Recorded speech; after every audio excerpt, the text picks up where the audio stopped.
Kapten Timnas Indonesia Cezes dipastikan tidak bisa tampil di pekan terakhir Liga Italia 24-25 bersama Venezia FC. Kepastian ini terjadi usai bek 24 tahun tersebut menerima sanksi akumulasi kartu kuning. Cezes menerima kartu kuning kelima pada musim ini. Kartu kuning kelimanya baru saja diterima pada laga semalam. Kala itu Venezia FC bertandang ke markas Cagliari di Sardegna Arena, yakni pada tanggal 19 Mei dini hari waktu Indonesia Barat. Cezes mendapatkan kartu kuning pada menit keempat dan pada laga tersebut Venezia FC kalah telak 0-3. Kekalahan tersebut membuat tim berjuluk I Lagunari tersebut kembali terjerembab di zona degradasi. Di Liga Italia, setiap pemain yang menerima 5 kartu kuning semusim mendapatkan larangan tampil dalam satu pertandingan. Tentu ini jadi kerugian tersendiri bagi Venezia FC. Pasalnya Venezia FC kehilangan sosok Cezes. Selain jadi bek tengah tangguh, Cezes adalah pemain di jantung pertahanan. Venezia FC masih harus menghadapi satu laga lagi di sisa Liga Italia musim ini.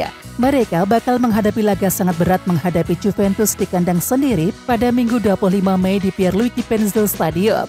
Tentu tak mudah bagi Venezia untuk menghadapi Juventus. Pasalnya, tim yang berjuluk Sinyonya Tua tersebut belum terkalahkan dalam 4 laga terakhir.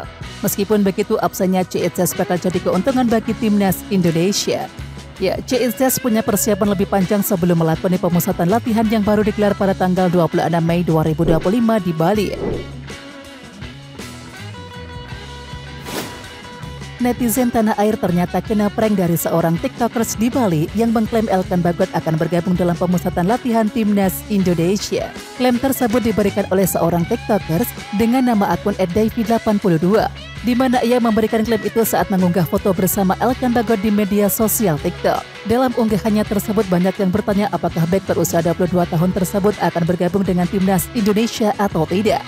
Siapa sangka pertanyaan tersebut dijawab oleh akun @davy82 yang mengklaim bahwa Elkan Bagot akan bergabung dengan pemusatan latihan skuad Garuda. Ia mulai tanggal 26 mulai di Bali. Kata @davy82 menjawab pertanyaan netizen tentang kemungkinan Elkan Bagot membela Timnas Indonesia. Klaim tersebut tak berhenti di situ saja.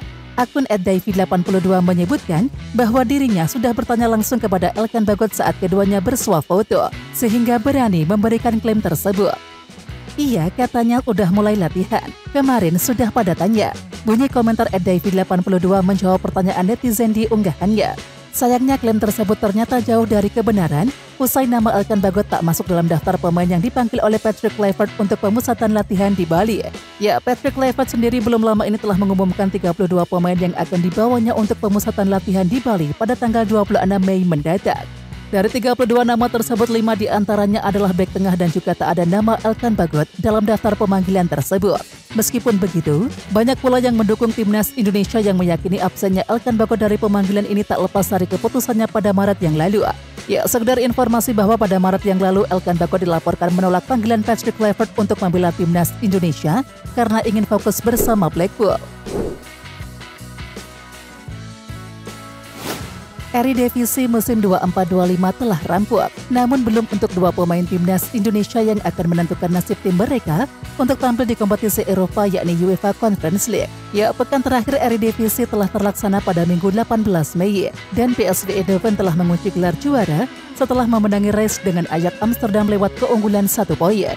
Di persaingan turun kasta, 2 tim di pasukan terdegradasi yakni Almere City yang dibela oleh Tom Haye dan juga RKC Waalwijk.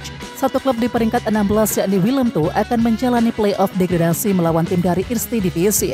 Persaingan tidak kalah seru terjadi untuk play-off kompetisi Eropa yakni UEFA Conference League yang melibatkan tim-tim peringkat 5-9.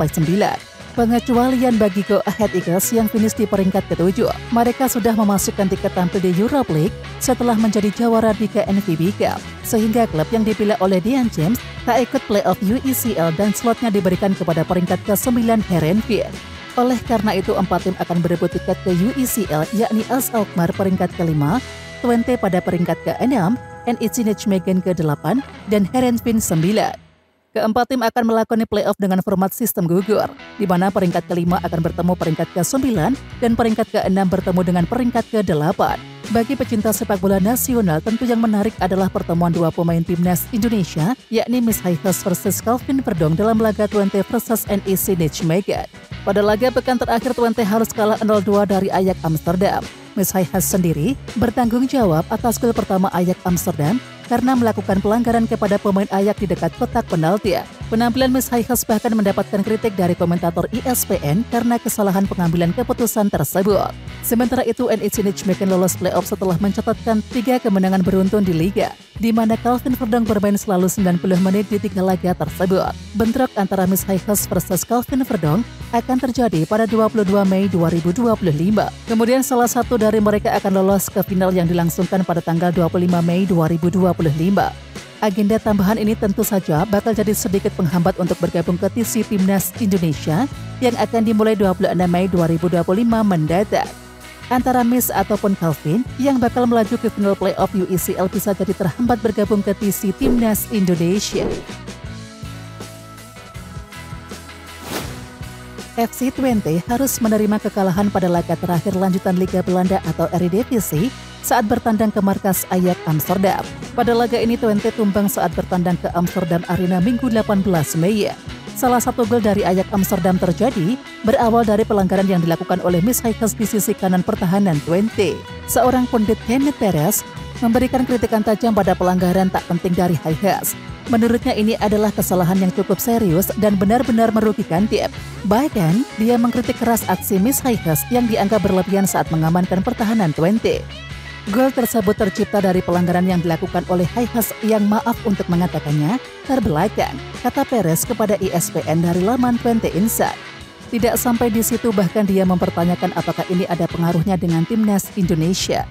Semenjak bermain untuk skuad Garuda, Haihas dianggap lebih populer dan ini adalah hal yang harus dihindari. Sang pemain harus lebih menahan diri dan tidak terbuai dengan statusnya sebagai bintang di Indonesia. Saya tidak tahu apa yang terjadi kepadanya sejak ia menjadi pemain internasional Indonesia. Ia berpikir bahwa ia adalah seorang bintang dunia. Lihatlah betapa kuatnya saya. Dia kehilangan setiap bola dari Brobbey. Lanjutnya, Perez melanjutkan, sebagai pemain belakang seharusnya bisa lebih cerdas dalam mengambil keputusan. Pasalnya kesalahan yang terjadi bisa membuat tim dalam kondisi yang terancam dan juga bisa jadi menguntungkan lawan. Ia berharap bahwa Haihas bisa belajar dari masalah ini dan menjadi lebih baik lagi. Tidak dilarang untuk menggunakan otak Anda sebagai pemain bertahan. Bahkan jika Anda ingin menunjukkan betapa kuatnya Anda, gunakan itu pada saat yang tepat. Haihas benar-benar melenceng, pungkas Perez. Seperti yang telah diketahui bahwa Patrick Kluivert memanggil sebanyak 32 pemain untuk persiapan melawan China dan juga Jepang. Timnas Indonesia dijadwalkan melawan China pada tanggal 5 Juni 2025 dan skuad Garuda lalu harus menghadapi Jepang pada tanggal 10 Juni. Ini merupakan laga terakhir Timnas Indonesia di putaran ketiga Grup C kualifikasi Piala Dunia 2026 Zona Asia. Sebagai bentuk persiapan, Timnas Indonesia dijadwalkan melakoni pemusatan latihan atau TC di Bali. Dan agenda ini rencananya mulai digelar pada tanggal 26 Mei 2025 mendatang. Patrick Kluivert nantinya harus mencoret 9 nama di laga melawan China dan juga Jepang. Hal itu dengan catatan bahwa 32 pemain akan mengikuti TC hingga akhir. Seperti yang telah diketahui, setiap negara hanya boleh mendaftarkan 23 pemain di setiap laga jika melihat regulasi yang ada. Dalam hal ini, pos posisi kiper menjadi fokus utama karena Timnas Indonesia sebelumnya mayoritas hanya mendaftarkan 3 kiper dan Patrick Kluivert sepertinya dipastikan akan mencoret 1 kiper nantinya. Ketua Umum PSSI Erick Thohir memberikan respon terkait daftar 32 pemain Timnas Indonesia pilihan Patrick Kluivert dan juga tim pada Minggu 16 Mei. Dalam daftar tersebut, nama kiper Reza Arya menjadi satu-satunya yang kali pertama mendapatkan panggilan Timnas Indonesia. Tidak hanya itu, ada Stefano Lillipali kembali masuk skuad Garuda setelah sekian lama absen.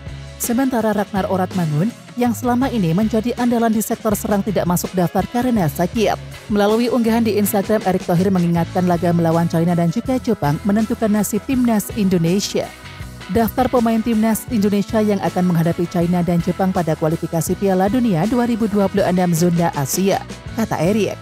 2 pertandingan ini akan menentukan langkah Indonesia. Kita bawa Garuda mendunia, ucap Erick menambahkan. Ya, sementara itu saat ini Timnas Indonesia menempati peringkat keempat dalam klasemen Grup C kualifikasi Piala Dunia 2026. Tim Merah Putih yang mengoleksi 9 poin di bawah Jepang, Australia dan juga Arab Saudi, namun di atas Bahrain serta China. Kemenangan atas China dan juga Jepang bisa menentukan Indonesia lolos langsung ke Piala Dunia 2026 atau melalui jalur babak 4 kualifikasi. Oke Timnas Lovers, siapa kita? Kita Indonesia. Ayo kita dukung terus sepak bola tanah air Indonesia. Jangan lupa dukung terus Garuda Raya Channel dengan subscribe, like, dan komen karena saran dan kritik kalian sangat bermanfaat untuk perkembangan channel ini. Tungguin video selanjutnya dari Garuda Raya Channel. Salam olahraga.